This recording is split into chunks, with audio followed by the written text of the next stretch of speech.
what does it mean to identify a way of eating that you know supports you as a dancer?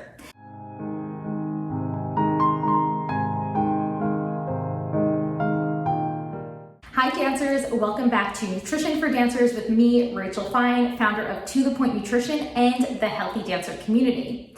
So what does it mean to identify a way of eating that you know supports you as a dancer?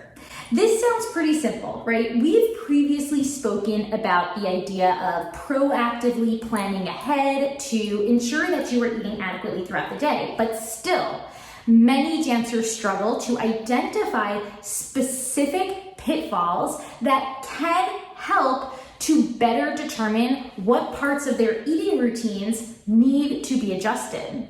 So let's talk about the 5 most common pitfalls that I see dancers fall into and how you can resolve it if this is something you're struggling with. So the first key sign that your eating routine is not really supporting you is on your non-dance days or your rest days, you are feeling overwhelmingly drained.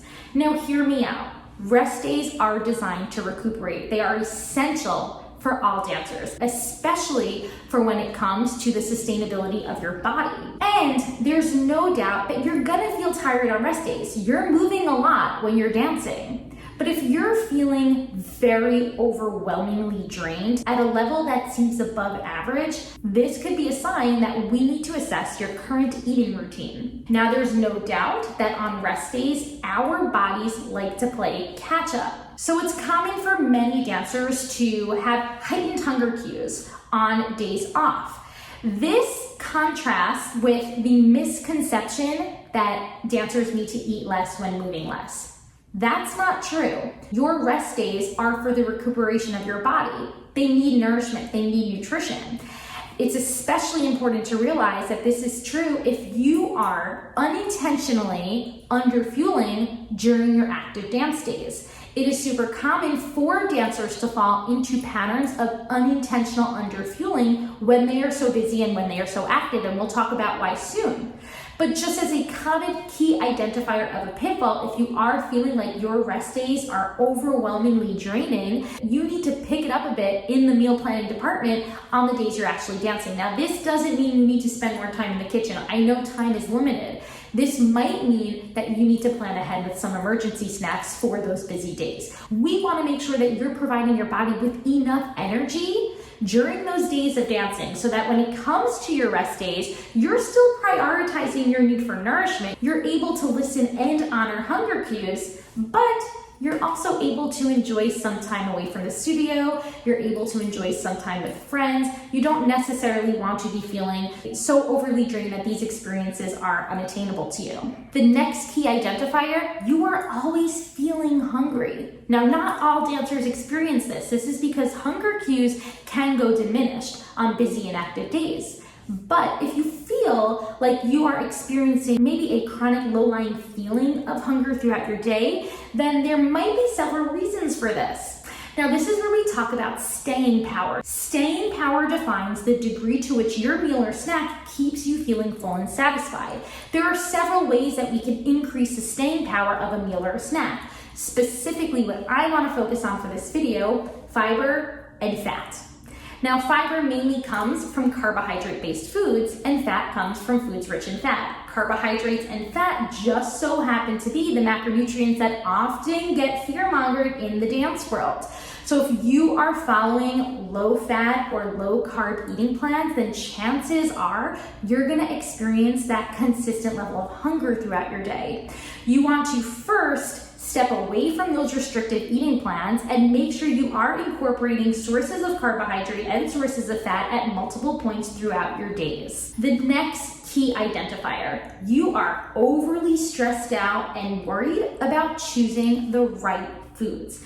Now, we often see this with clean eating and wellness-based lifestyles. If you feel high levels of pressure to choose the right pure or clean options, and maybe you feel overwhelming amounts of guilt for eating foods not deemed as nourishing, then we need to start to look into your relationship with food and where you're getting your information about food and nutrition. It's super easy to find information these days that either cause us to feel guilty when choosing certain foods or maybe overly proud when choosing other foods. But we need to instead consider a more neutral approach when it comes to foods. Our personal morale as humans is not based upon our food choices. So if you are eating a cookie, you are not bad. If you are choosing a salad, you are not good. We need to start unlearning the messages that tell us that certain foods are good and certain foods are bad. This doesn't mean that all foods are equivalent from a nutrition perspective. I know that veggies are packed with vitamins and minerals in comparison to maybe some other foods that aren't. But what this means is that you and your morale as a person is not reflective of those choices. And when you remove that morality from these foods, you are better set up to make choices from a place of intent, a place where you can better determine which foods are going to support you, maybe energetically, maybe for your recovery at any specific point during the day. And you'll also be better able to determine an amount of food that actually feels good when you're eating, rather than focusing on, let's just say, a pre-portioned amount of food. So we really want to try and rid ourselves from this mindset of labeling foods as good or bad and even unhealthy versus healthy. We want to have more of a neutral approach.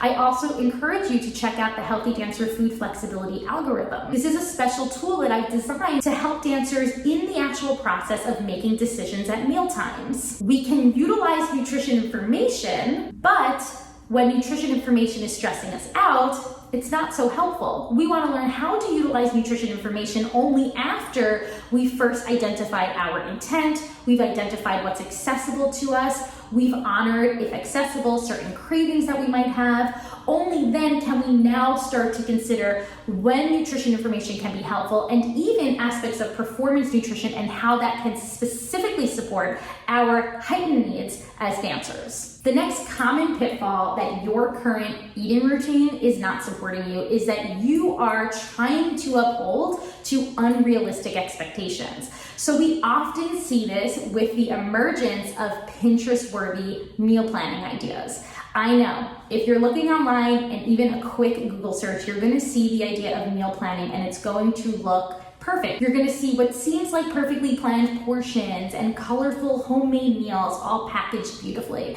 This is often unrealistic, especially for busy dancers. Instead of trying to uphold to these unrealistic expectations, I actually want you to consider how you can become reliant on some convenience foods and how those can be added to your meal plan in a way that takes the pressure off and therefore doesn't cause an obstacle towards your need for nourishment. A few that I consider for myself and my family are relying on pre-cut and frozen produce like veggies and fruits. These are often more accessible, just as nourishing, and super easy when it comes to adding some produce to our meals and snacks. Now you can even rely on some practical options that are going to give you a boost of nutrition like hummus packs and guacamole packs, packaged with chips, pretzels. You can also do trail mixes and bars. These are all helpful, convenient options that will make the idea of meal planning more accessible to you and therefore better set you up to fuel your body adequately during the day. And the final common pitfall that I see amongst dancers and in their eating routines is the one-size-fits-all approach. Now again, super easy. We have access to food, nutrition, meal planning information because of the internet at any point in our day. But we also need to remember that there is no one-size-fits-all, and a meal plan or a routine that works for one dancer definitely might not work for you, might not work for another dancer. So if you're struggling with some of these pitfalls that I mentioned earlier, and despite some of the resolutions provided, you're still having a hard time, then I'm going to encourage that you reach out to a licensed professional, a registered dietitian nutritionist who can better help to identify a personalized approach that will support your needs as a dancer. That might mean identifying your specific energy expenditure, your specific energy needs, your specific schedule, your day-to-day activities, and how we can better formulate a plan that will support you and your routine. To learn more, check out my caption where I've got a bunch of links for you. You can also subscribe to my channel for more help and support. Until next week, I'll see you soon.